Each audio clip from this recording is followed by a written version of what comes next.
लोकसभा निवडणुकीच्या रणधुमाळीसोबत क्रिकेटप्रेमींसाठी IPLचा थरार सुरू आहे.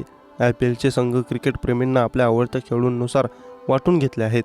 काही जण मुंबई इंडियन्सचे सपोर्ट आहेत, तर काही जण महेंद्रसिंग धोनी याची चेन्नई टीम आवडते. काही जण इतर संघांना सपोर्ट करतात.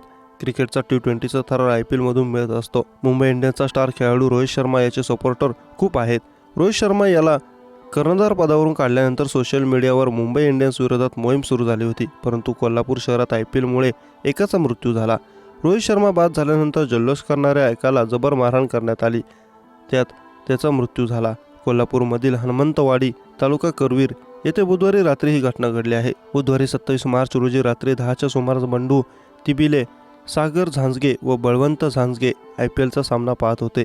मुंबई इंडियन्स विरुद्ध चेन्नई सुपर किंग असा हा सामना सुरू होता. यावेळी रोहित शर्मा बाद झाला. बंडूपंत तिबिले यांनी त्याचा आनंद साजरा केला. त्याचा राग सागर झांजगे व बळवंत झांजगे यांना आला.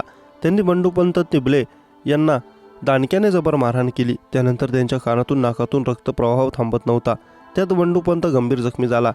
गंभीर जखमी झालेल्या बंडूपंत तिबिले यांना रुग्णालयात दाखल करण्यात आले, परंतु उपचार सुरू असताना 3 दिवसानंतर त्यांचा मृत्यू झाला. तिबिले यांच्या मागे पत्नी, 3 मुली, जावई, मुलगा, नातवंडे, भाऊ बहीण असा मोठा परिवार आहे.